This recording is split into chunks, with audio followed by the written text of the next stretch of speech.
রমজান মানেই সংযম, আত্মত্যাগ আর মানবতার বার্তা। সেই পবিত্র মাসেই গাজায় সহিংসতার প্রতিবাদে এক সাহসী সিদ্ধান্ত নিলেন কলকাতার ফল ব্যবসায়ীরা। বয়কট করলেন ইসরায়েলি খেজুর। পশ্চিমবঙ্গের সবচেয়ে বড় পাইকারি ফলের বাজার মেছুয়া ফলপট্টির ব্যবসায়ীরা সম্মিলিতভাবে ঘোষণা দিয়েছেন, রমজান মাসে বাজারে ইসরায়েলি খেজুর রাখা হবে না। তাদের বক্তব্য, মানবতার বিরুদ্ধে অবস্থান নেওয়া কোনো দেশের পণ্য এই পবিত্র সময় স্থান পাবে না।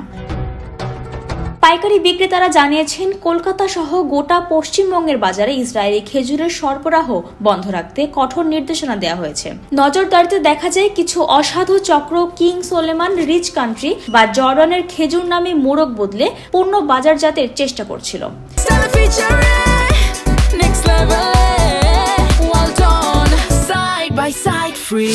তবে ব্যবসায়ীদের তৎপরতায় সেই চেষ্টা ব্যর্থ হয়। এমনকি মুম্বাই থেকে আসা শত শত কার্টন খেজুর ফেরত পাঠানো হয়েছে।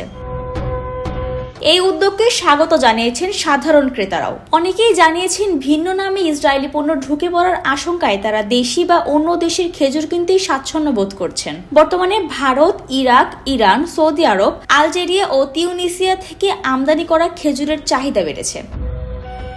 মেছুয়া ফলপট্টির ব্যবসায়ীরা বলছেন, ভবিষ্যতেও তারা ঐক্যবদ্ধভাবে এই সিদ্ধান্ত বাস্তবায়ন করবেন। তাদের মতে এটি শুধু বাণিজ্যিক সিদ্ধান্ত নয়, গাজায় নির্যাতিত মানুষের প্রতি সংহতির এক নীরব বার্তা।